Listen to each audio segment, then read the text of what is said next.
Anyway, hate to be a little drum, but I just, I've been watching a couple of news articles this weekend and last night, and the country's really getting crazier and crazier. So, and I'm saying the same thing in hopes to get people's attention, because we need to have a united middle class. A united and healthy middle class creates a strong America.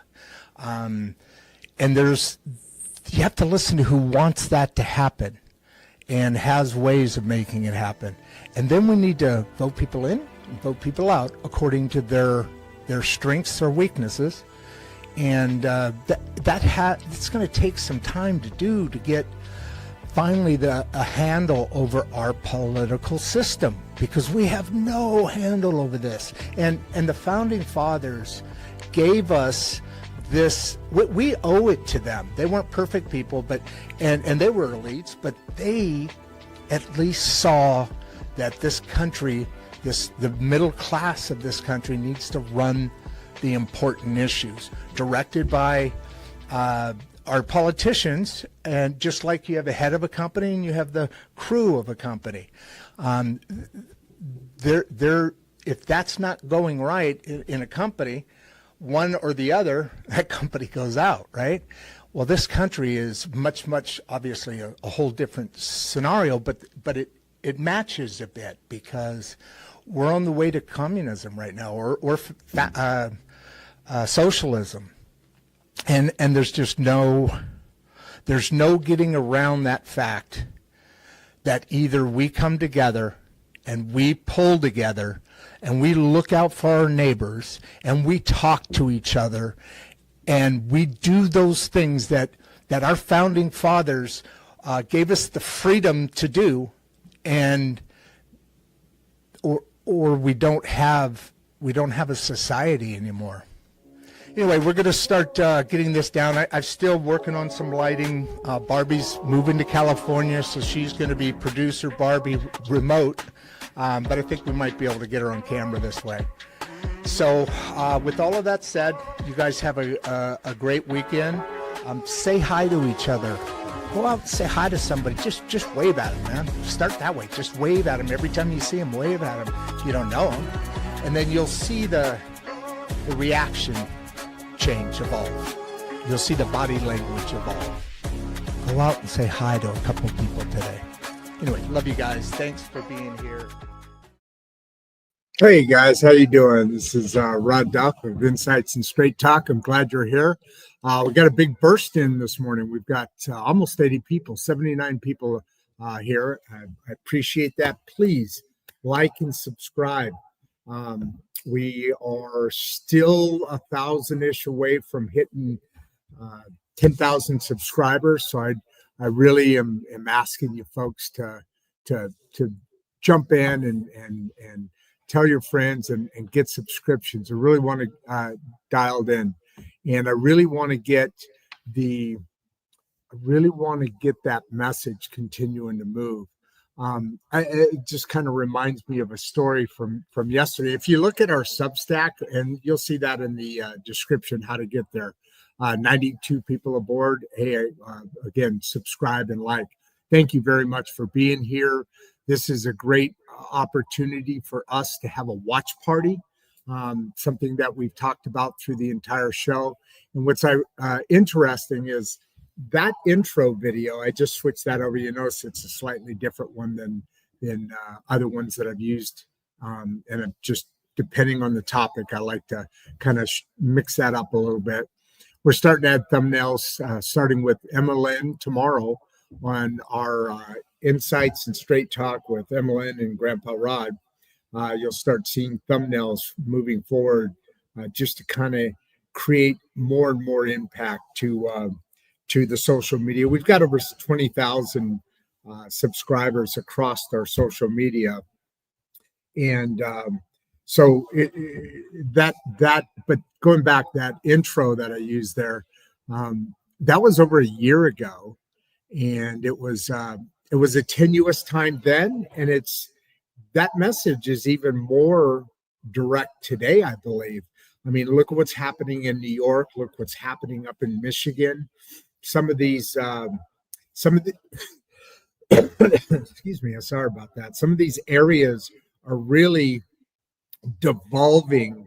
You know, it's a shame sometimes when you go through a generation that hasn't experienced anything but other than what we have here in capitalism. When a generation grows up and is just so spoiled, let's call it, and they don't know the difference of what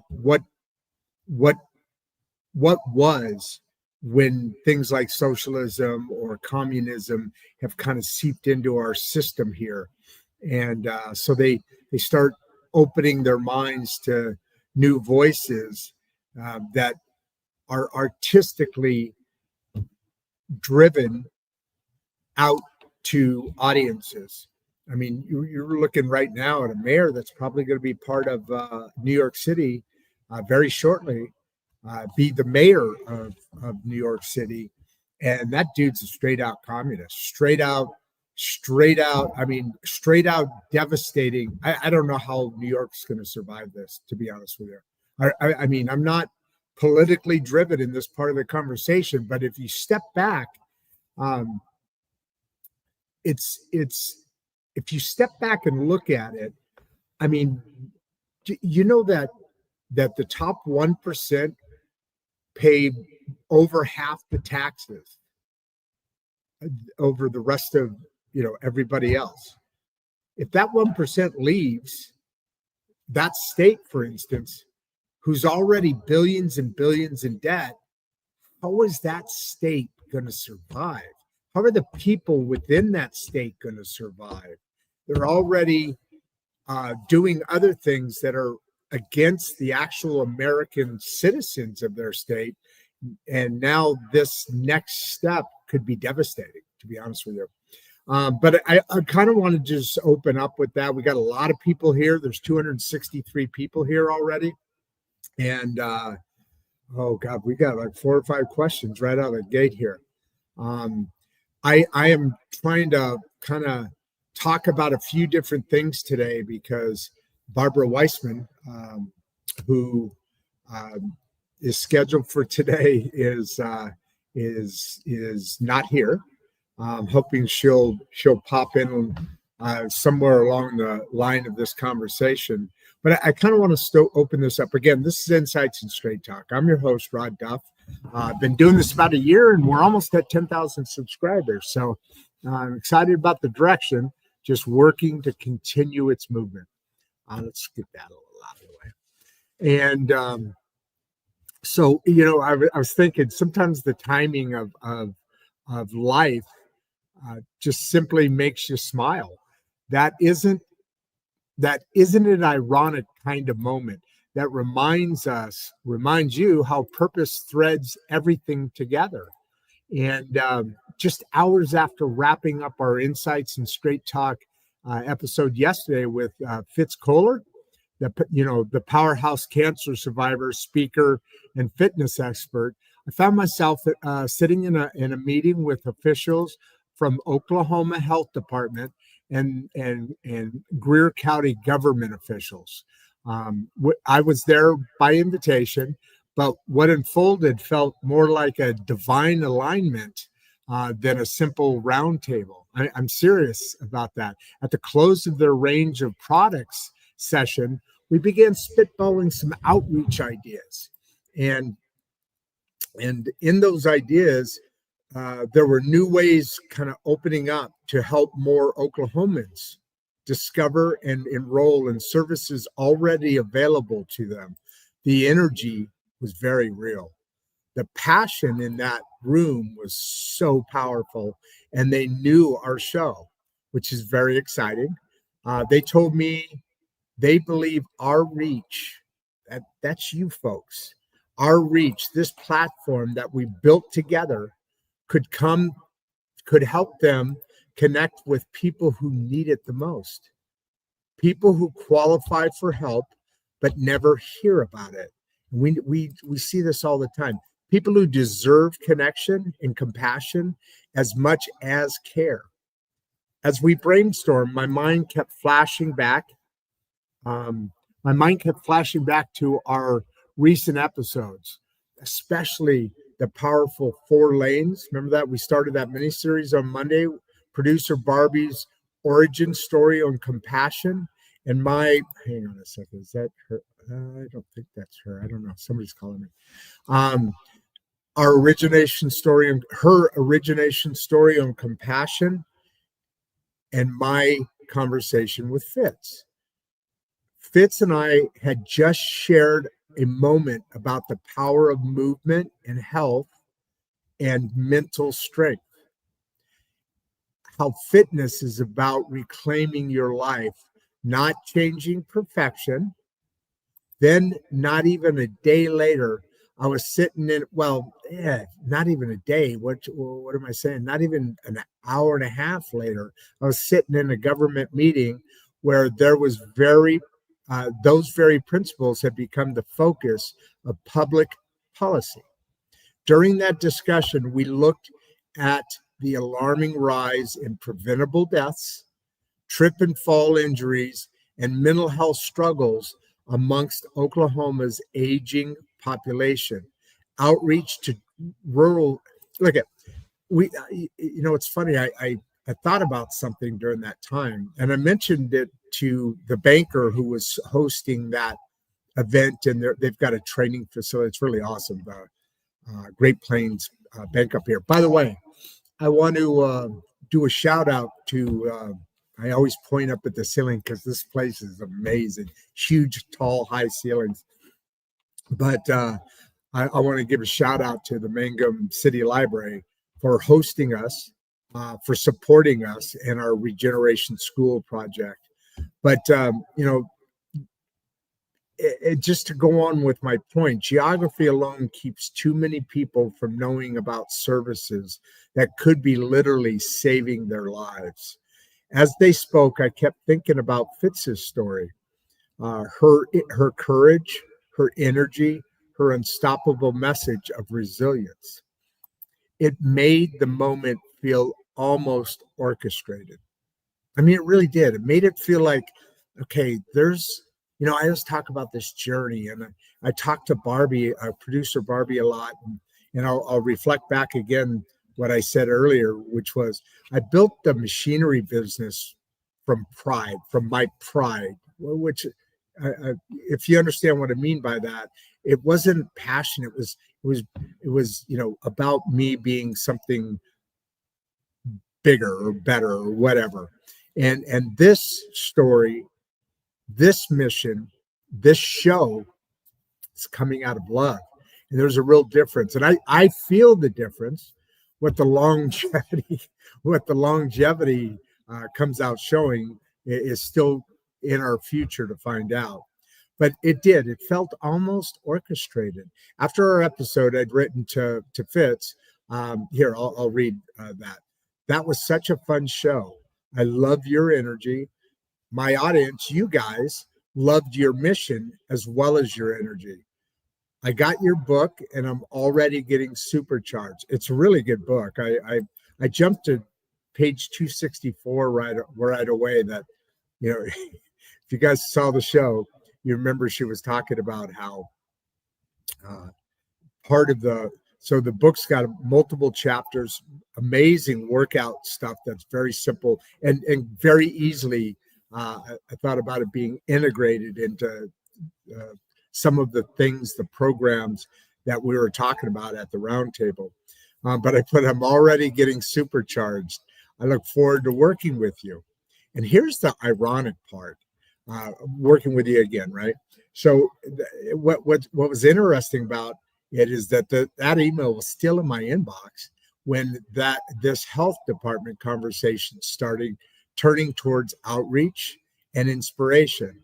And I couldn't help but think, this is exactly the bridge we're meant to build.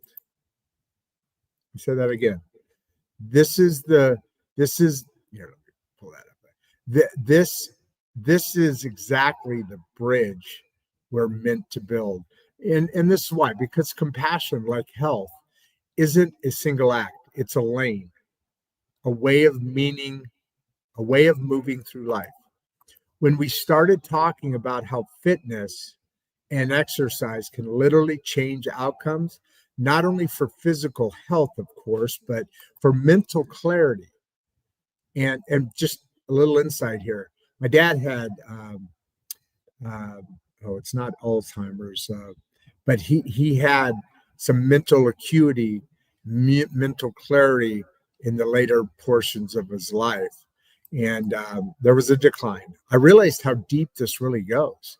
Oklahoma's vast rural area, and that ties in too, because I never, the government talks about the healthcare system and how rural Americans are going to have less access. And some dots started connecting for me because let's just take Oklahoma, for example. Their vast rural landscape makes outreach tough. But that's exactly why independent media source, IMS, and our platform, Insights and Straight Talk, exists to fill the gaps that traditional systems can't fill, right? The truth is the Oklahoma Health Department and Insights and Straight Talk are fighting the same fight from different fronts. They are tackling the physical side of wellness. We're tackling the emotional, the mental, and the motivational side of the same subject. Connecting people through stories, conversations, and hope.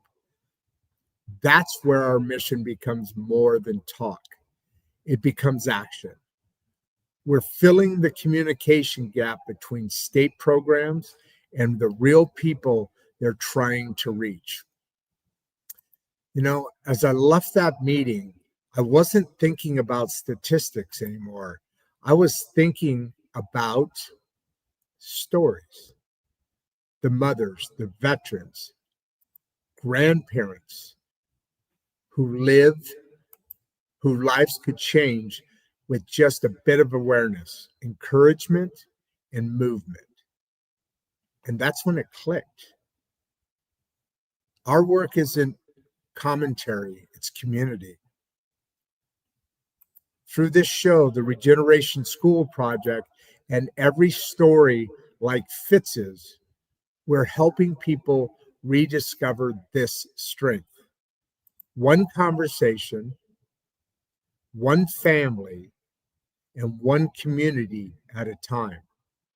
So yes, the timing was ironic, but maybe it wasn't coincidence at all. Let's keep building it together. And that is my opening thought. Like I said, we've got, now we have 254 people on. I appreciate you guys being here. Let's take those words into consideration. Let's build this thing together. We've got a movement. We've got a year of momentum behind us, and it's really pushing forward. There's a point I talk about where there's a crack, where that momentum keeps building, and then your momentum then starts to build upon itself. And I think we're at that point. We're in that arena for where we need to be. Let's before we get into anything else here, let's kind of see what you guys are looking at. Let me come over here to some of the notes. I have the notes. What am I saying? Great show so far. Loving every minute. I appreciate that, Matthew. I really do. It's there's a lot of work that goes in behind and in between and all around what this show stands for and what we do. And it it's nice when people like Matthew make that connection and have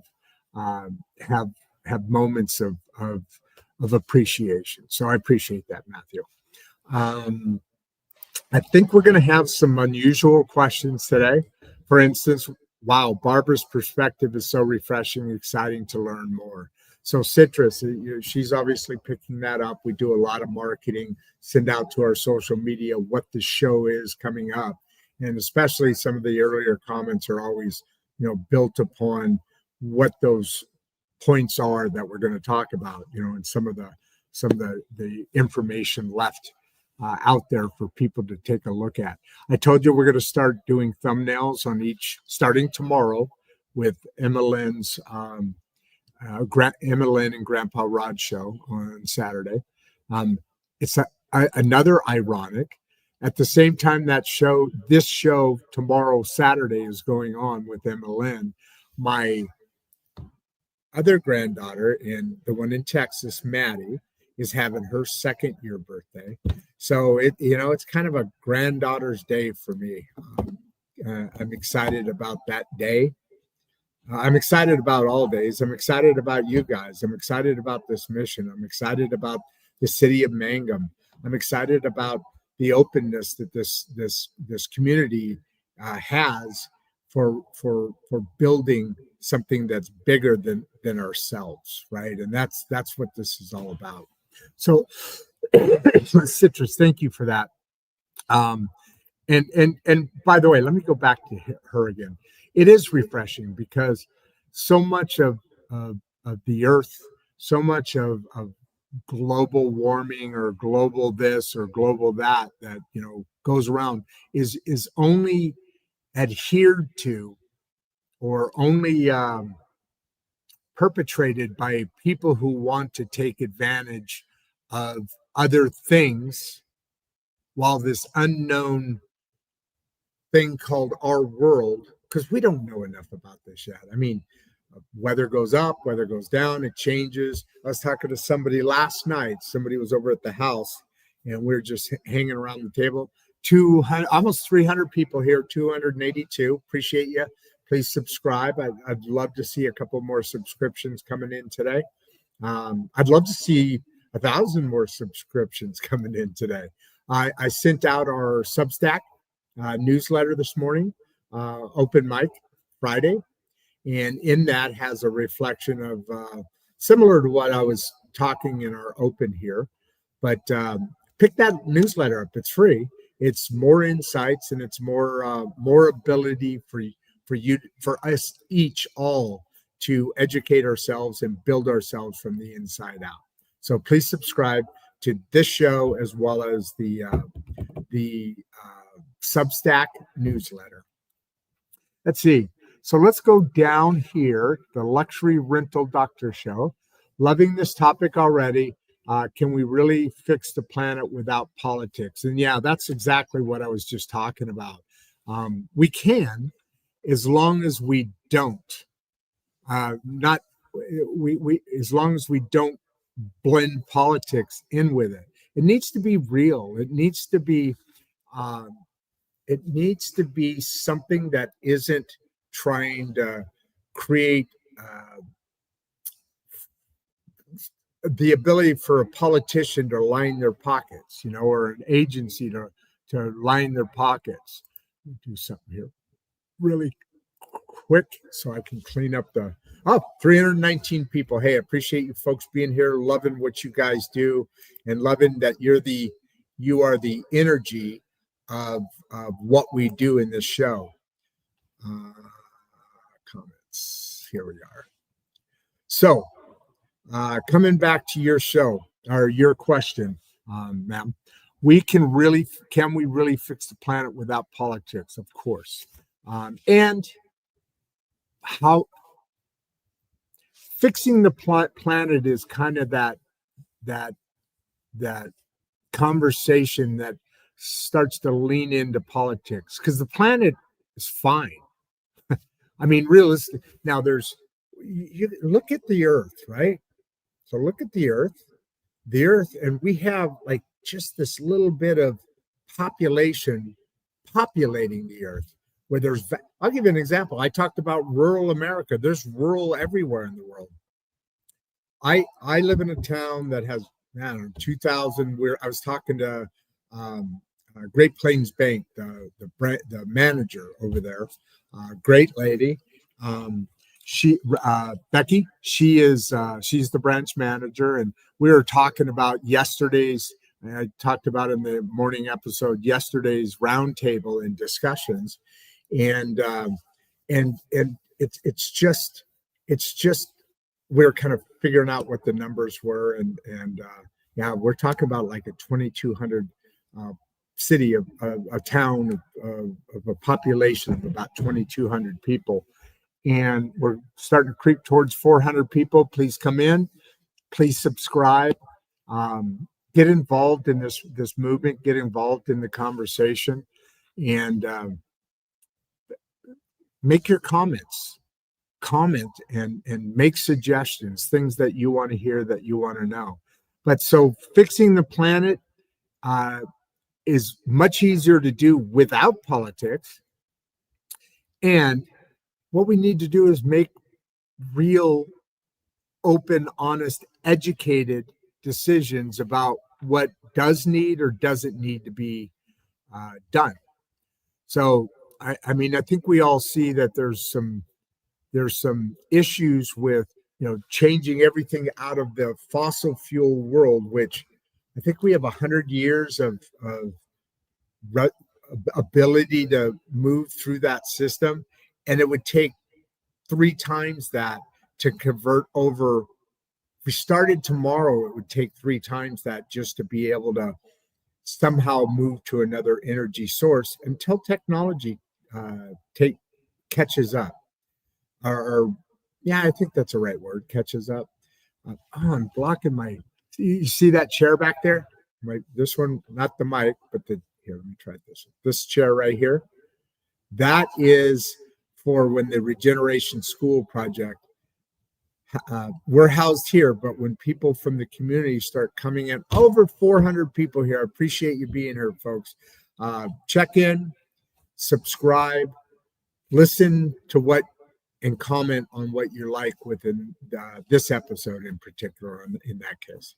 So if we move down and continue on, cooperative ecology sounds powerful, and that's what we're talking about here. How does it work in real communities? So it's too bad Barbara's not here. Wait a minute.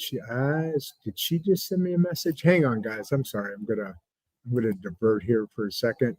See if this is a comment from her. No, it's somebody else. Another person wants to be a guest. Actually, somebody else just booked another show, a show day. We've got 423 people on, but cooperative ecology, it is powerful, and it does work. And it does work in real communities. And what's that about? So there's technologies that Barbara has created and has been utilizing for a long time now, especially in countries that have trouble pulling up, finding, utilizing water resources. And when I say water, I mean, of course, we need to drink. Human beings can't survive without water, but neither can plants to grow food, and neither can animals to do the same things as us that we utilize as resources as a human species within our human experience. So yeah, it's very capable in real communities. I live in one right now. I mean, let's face it. So great example here for Mac. Looks like Mac's open to work. I know, I recognize the sign there. But I live in a community in Mangum, Oklahoma. First time I've ever lived in a very small town. But I say that because surrounding in every direction around me is farmers. Large swaths of farmland, and then there's some open land. There's some state parks. The Granite State Park is just gorgeous. I've taken the dogs there a few different times, and we have a blast every time we go. Get some great exercise. Beautiful lakes, beautiful rock climbing areas, and hiking areas through backwoods and beyond that. A lot of camping there. Including glamping and including tents, not tents, but villas and so forth. Just really a real nice area. And there's many more. I'm really discovering a lot about the state of Oklahoma and the beauty that exists within it. a guy was telling you, I was talking about last night about some of these subjects. We were talking about some of the topographical alignment within Oklahoma. For instance, Southwest Oklahoma, which I did not know this, is basically it's a mini Colorado. So if you go to Colorado and you see the big mountains and you squash those down about a third the way down, you've got the same sort of mountain range running through that area. And I'm excited to kind of see that. That's one thing one of the things that producer Barbie really hated about Illinois was that it was flat as, I mean, I make the joke in Illinois, I could watch my dog run away from me for 4.5 days because it's just flat land, which for its purposes is great. But, topographical, having topography in your area of space really adds to who you are as what your human experience is in this thing called life. So yeah, it's very real and very very powerful and very exciting. So Sean says, how can communities start applying cooperative ecology at a local level? That's one of the topics we're in yesterday at the as I told you, I was at a round table, a conference where there were a few different subjects discussed, mental health, fitness, and that relationship, and how to outreach to this rural community, how to keep those outreaches going, and that's how communities can start applying this. You've got to really be able to have that cooperative effort within the legislation, the local leaders, the local community leaders, and pulling all that together, especially in a town like here, which is a farming land, obviously dependent for not only the plants that they grow. Cotton season is just ending up here, and it's just cotton everywhere, and it's awesome. Literally fields of white, and it from a distance it looks like there's it's snowed out there. But first time I've ever seen a cotton field, and wheat, and you name it, everything else. That all requires water, and we're pulling water out of the ground to accomplish that. Not every place in across the country has a lake or has a river running through it. A lot of that water is pulled up through wells. As a matter of fact, the homes out here, so they they restrict. Let's see, how do I say this? So you can use your water, right? The city of Mangum City and water and power and trash, that kind of thing. The water is brought in just like any other city in Chicago and wherever. You've got your water system, your sinks, your toilets, your baths, and all that, and then you're allotted a different number. In other words, you could use all the water you want to brush your teeth and wash your dishes. It's a bill that comes, right? Just like anybody else. You use the electricity, you use the water, whatever. But when you start using water for your field or your lawn, there's a lot of large lots here. I have a large lot. I think I have the largest lot I've ever had in my life before, as far as personally owning land, which is kind of cool. And but then you get into an aspect of that bill starts to exceed a point, and like in California, there are days where you can only water your lawn on Monday and Wednesday, or Monday and Friday, whatever. I'm making stuff up there, but it's water is a valuable source. So what people do, and it's what's expected, is you have somebody come out and they dig you a well, and you have a little pump system. And when I say pump system, it's a lever that you open up, and now water comes through your hose or whatever water system you have, and feeds that water to that area. We've got 430 people on. Please subscribe. Please like the episode, and please support this cause.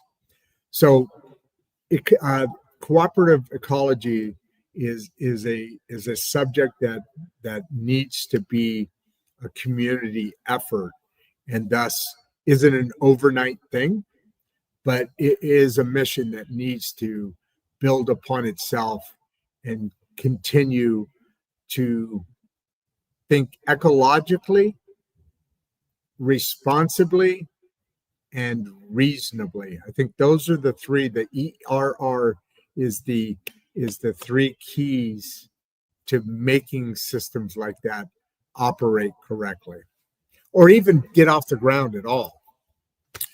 Who is that? That was Sean, right? Sean, thank you very much. I appreciate that. Brandon Turner, is there a simple first step individuals can take to support this approach? Yeah, get with shows like mine. Right? Education is really a key aspect to being able to move forward with valuable and viable projects. And then the next is getting the word out, right?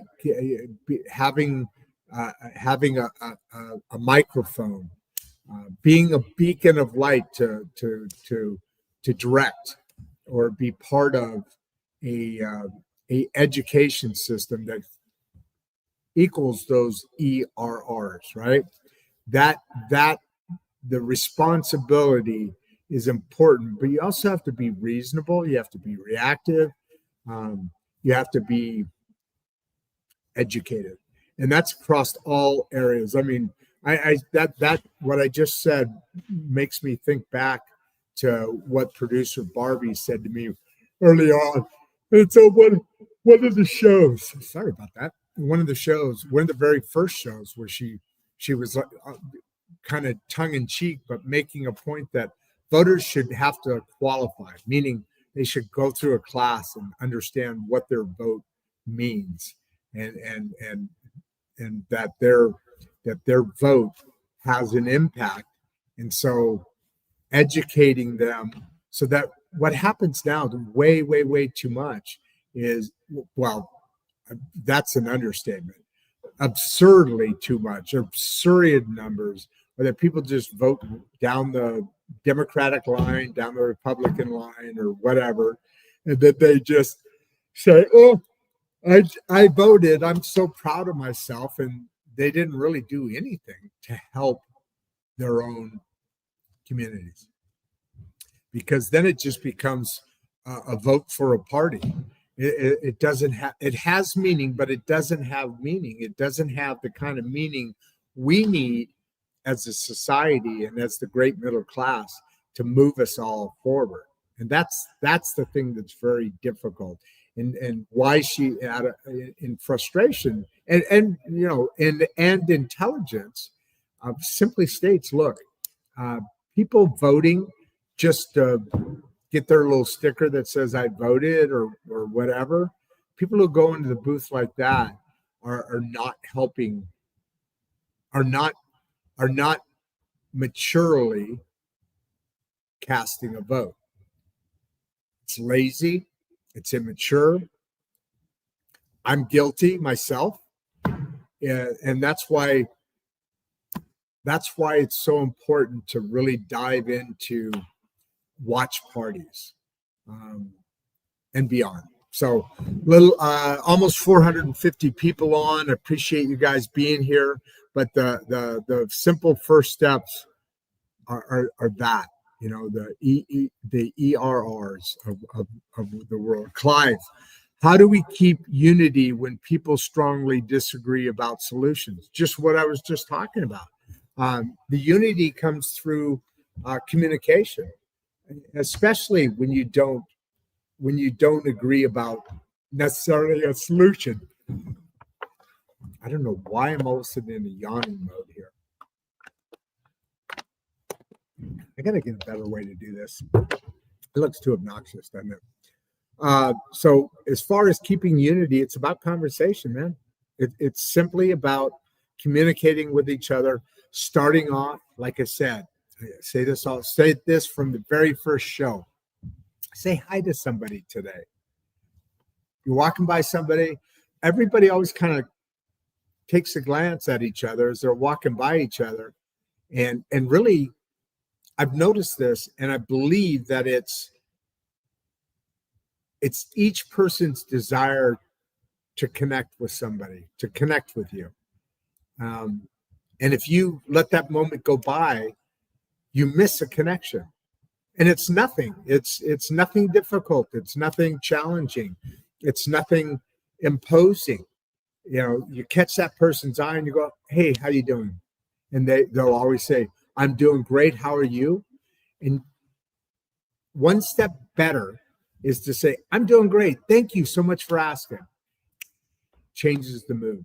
Now, if you don't have that opportunity and somebody's walking by and you don't want to run at them and get all up in their Kool-Aid and you don't, like I said, you don't know, just wave at them.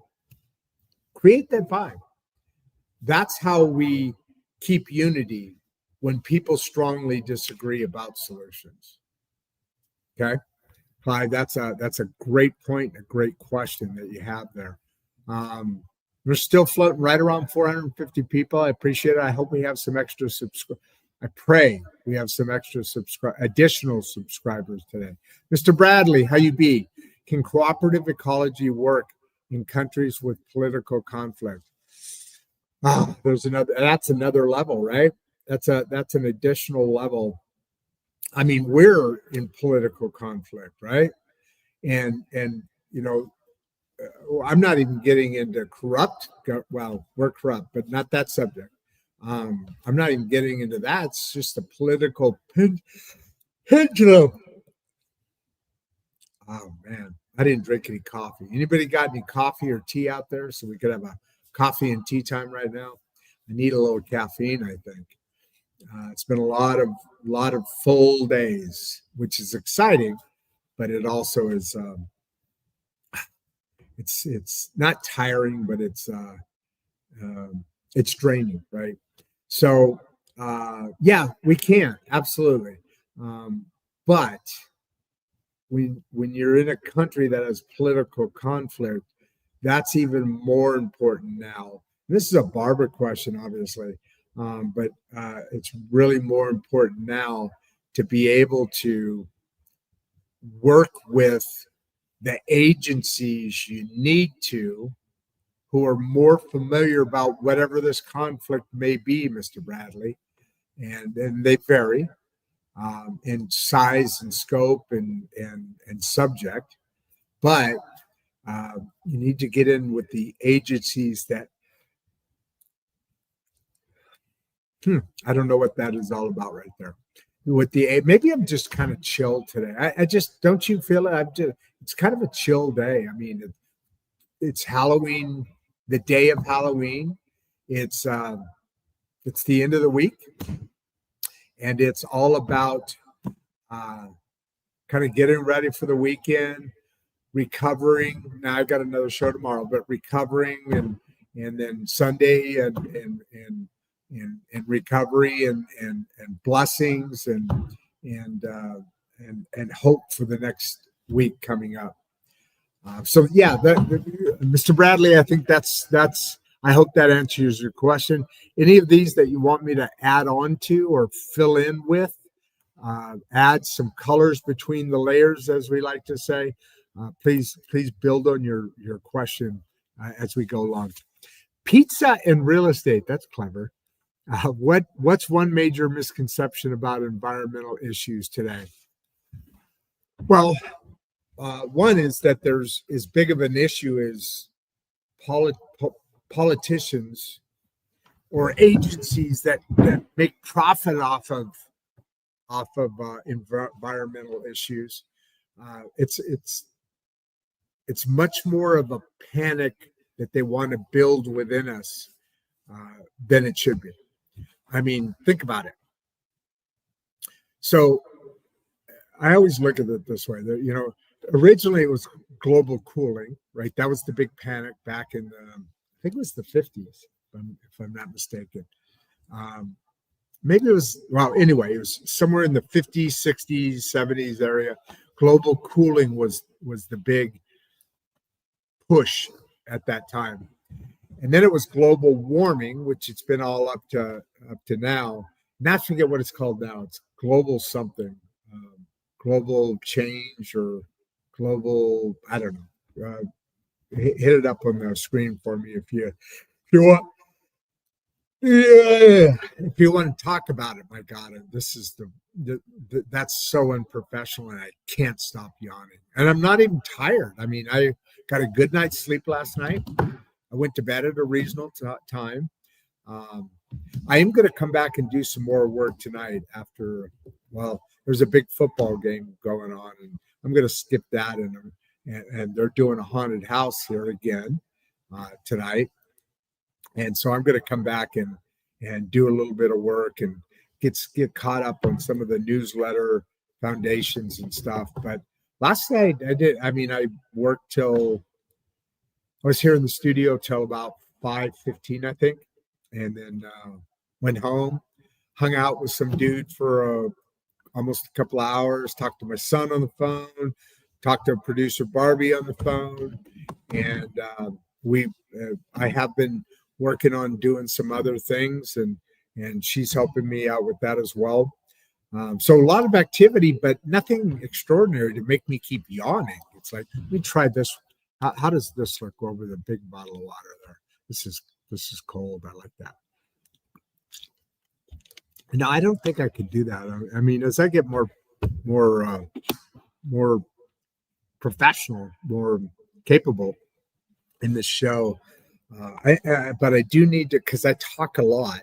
I do need to keep. I get parched. So let's see. What is okay? So major conception is I talk to complete that or continue with that point. There was global warming, global cooling, and global change, or whatever it is called now, and which drive these directions of our capital and our resources and our energy and our direction in the ways that helps them divide and conquer, one, and line their pockets with money.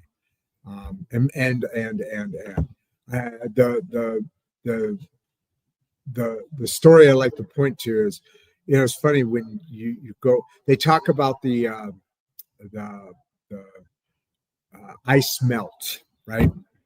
Because of global warming and all that, and every once in a while there'll be a story about a frozen caveman found layers down in the ice, because it's melted, and my thought is, okay, so at some point those icebergs that are supposedly devastating the world because they're melting were at that level to where a caveman had died. So let's put that level here. And then layers of ice built up after the caveman. So in other words, it was warmer back then than it has been since then. Make sense? So how can we be expected to feel urgency or feel something different when there's evidence right there? I mean, at one point, half of North America was under ice, right? I mean, that's how the Great Lakes were born. The ice from north started coming down, and more, picking up like boulders, and it carved out the Great Lakes. That's where I'm from. There's other examples, obviously, but the Great Lakes, right? So that carved out Lake Michigan, Erie, all three of those lakes. And those were carved out by the Ice Age, by the generation of these massive mounds of ice over, I don't know, decades, centuries, blah, blah, blah. And then at one point there was a land bridge between Russia and Alaska, the United States, technically also Canada. Saw a joke the other day that Canada's got the greatest fence ever built, if you can afford it. It's called America. Sure, it's cool to be the cool hippie kid. We don't even have an army, and we're like, yeah, we know, we got you. We'll wake you up when the hockey playoffs start. And he said that it's easy to be the cool hippie dude when you've got the United States wrapped in a Kevlar vest around your entire country. So perception is another thing that's ironic and needs to be part of the everyday human experience. But I digress. So yeah, I mean, it's a misconception to think that we're in. I mean, what was it? That Greta Grunberg girl or whatever her name was. Remember when she stood up and she was chastising us adults for she's smarter than we are, and in 12 years, the entire world's going to be destroyed if we don't stop global warming right now. Well, nothing was really done, and that was like 30 years ago. Greta, talk to me. Come on, smartass. Come on, all knowing, all seeing. How are you feeling today? So yeah, pizza and real estate. People are bringing up food, and I'm getting hungry every time. So Mario, what a powerful and positive conversation. Thank you very much. I appreciate it. This is kind of a different tack than we normally go on the show, meaning this kind of conversation, and I want to get more into politics, into environmental issues. I want to get more into these subjects. It's not just about educate. This whole show is really getting dominated by a couple of the lanes because it's attracting so much attention, especially in our community here. But I really, really, really want to get into some very serious, like in the opening of our discussion and the intro video, just like in that video, and then I reflected in my opening monologue or just my opening comments very early on. I said, that was over a year ago, and times were very tumultuous, and they still are. It's time to really have that discussion quite often. I'm going to look for some guests that just really want to focus on politics and get into some of those conversations. But thank you very much, Mario. I appreciate what you're saying there. Looks like we got about 5 or 6 more questions. Great point just now, and that really hits home. Thank you, Michael. Appreciate that, brother. How can everyday people contribute to this cooperative movement? Going back to a couple of 3 or 5 or 6 questions ago, it starts with conversations. It starts with education. It starts with communities coming together and having discussions, having watch parties. What is, I said in that opener, I said, you really got to find out who can and wants it to happen. And that comes through education and being curious and finding out from people. Jacksonville, hey, you haven't been on in a while, but I remember that name, obviously. Glad to have you here. I appreciate it, and appreciate your comments. How can everyday people contribute to this cooperative movement? It's about getting involved, getting in conversations, starting watch parties. And I just think, I always reflect that. I always compare that with football games. You can get 90,000, 100,000, whatever people when it's -30 outside into an open air stadium, or it's pouring rain or whatever. into an open air stadium, and I get that, and I love it. I mean, it's awesome. But the reason you can is because they're invested in whatever that is, or it's just simply I can get my mind off of everything. And wouldn't it be neat to spend that time an hour, a couple hours a week in a watch party? It can't just be like 2 or 3 people, right? Or 2 or 3 communities or whatever. It's got to spread across the land. And can you imagine like tailgate before the show? What if those became watch party? Hey, that's a good idea. Hey, what do you guys think of that? Not that you'd make somebody do it, but wouldn't it be cool? Because I mean, you go to tailgate party. I mean, you go to Penn State's tailgate party. It literally it's designated now because there's so many people. Yeah, versus just a random like at the Bears football stadium, where people pull up their parking spot and then they start rolling out the grills and the beers and everything else.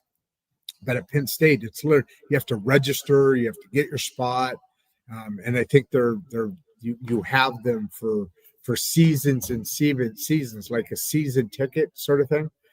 But and those go out for miles, like circular, like I think it's like 3-4 miles in a circumference around the stadium, and that's. Could you imagine? Think of this. Wow, I like this idea. Here's another challenge, right?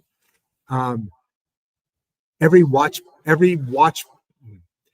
tailgate party could include, hey, okay, so this is what I heard about this. Pass me a burger. Give me a bud, or whatever. And then while that's going on, you're having fun and playing games and doing this and doing that. But part of the gig, part of the deal is okay, let's take 20 minutes and what do you guys think about this? Oh, you don't agree? Okay, so educate me. And you got to go into anything like this curious, wanting them to convince you, right? I want you to convince me. What am I thinking that's wrong? It can't go in like this. Of course, that'll screw up a whole tailgate party, but I mean, why not? Why don't we? Because right there, you've got 2 different teams. So you've got opposing forces, but think about the unity that could come out of that. And the game still as fiery and brutal as it should be. And your excitement in the stadium with your jerseys is fulfilling as it should be. But you add into that this watch party component. I like that idea. A lot of things to do in this world, my friend. But that's how you would contribute to the cooperative effort, I think. Kathy, it's so funny. We have a lot of females on today. Yesterday, we did not have one female in the audience. About the same size, I think. Yeah, right around the same size show. But Kathy, back to Kathy here. Are there any success stories where this approach transformed a community? There is, and I've read about several of them, especially in other countries. But I don't know enough to make a statement on that, Kathy. I'm sorry. I apologize for that. But Barbara's not here. That's not a cooperative effort, is it? So Rochelle Hemingway, my favorite author, Hemingway, a poet. How can technology support this cooperative model for environmental change? Yeah, no doubt about it, because and it's already part of it, because you need technology to be able to pull out what spills, to save creatures and to save the things that oil wells create along coastlines. Oil spills create along coastlines. Now, that doesn't mean we shouldn't have fossil fuels, because that's what drives That's the reason human beings are alive on this earth. Well, that's why. That's one of the big reasons that industrial nations are the most powerful nations in this world, right? We just need, until new technologies come out, we're not going to be getting away from the fossil fuel industry anytime soon.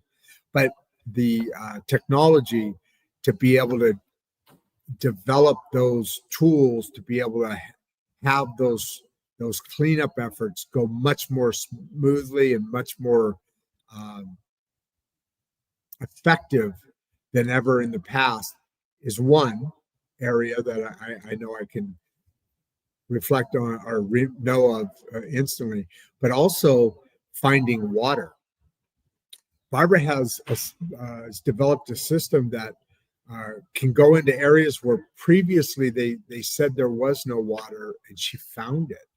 And that goes back to the success stories of earlier, the question earlier posed to me here. So that, yes, 100% technology, and it's going to keep getting. We're in the time of AI. We're in the time of change. What was that song?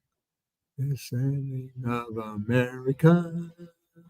I think it was in the 70s. It's kind of like an astrological song, but we're in that time now where technology is rapidly developing and changing and improving. We're going to find new sources of energy. I think air and turbines and all that. They say I used an example of 30 years earlier, but there's some report I heard somewhere that it would take. It takes over 30 years to overcome the carbon footprint that just putting one windmill in. I mean, all the concrete, what is it, 12 miles of concrete are poured into the ground to be able to support one of these big, massive windmills, much less then on top of that, you have all the maintenance, you have all the liquids that are required to keep the oils, and there's just so much carbon footprint that's put into putting just one windmill on somebody's land. So it's a fallacy. I know we tried it. I did this in California with our home in Placentia.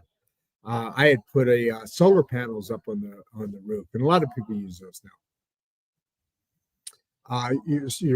You're able to, once you get to a certain point, you actually sell your electricity back into the grid. All of that never really panned out either. It's just new ways for them to pull money out of our pockets. So how do we measure real progress when politics is removed from the equation? Right there, Nick. That's exactly how you do it. What's effective? What actually is effective? And what's the ROI on it? And for a business, ROI is specific to money. For here, it's the ROI is what is the effect?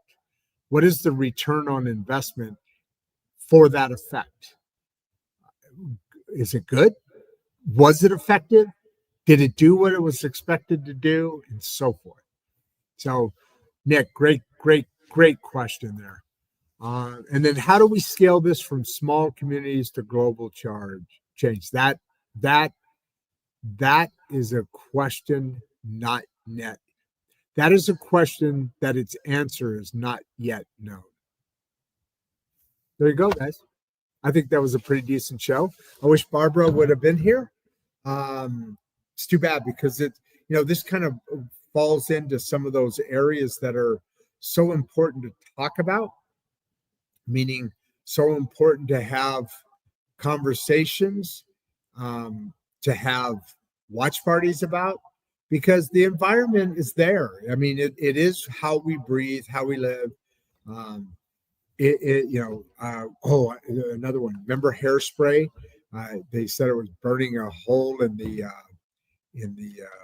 layers that protect our country, and we're going to get radiated on. It's just so many different things that are not true, that are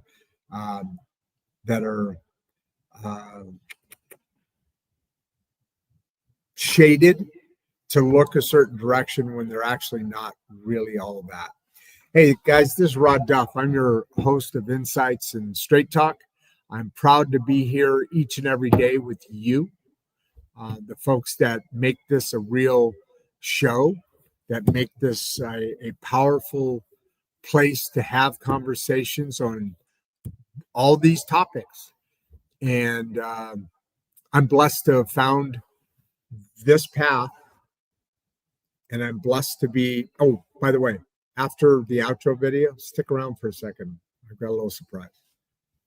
But for now, I'm out. Before you leave, if you'd like to watch another one of the podcasts, click the first link in the description. We love having you here, and we appreciate all your support. And with that, producer Barbie and I are out. And producer Barbara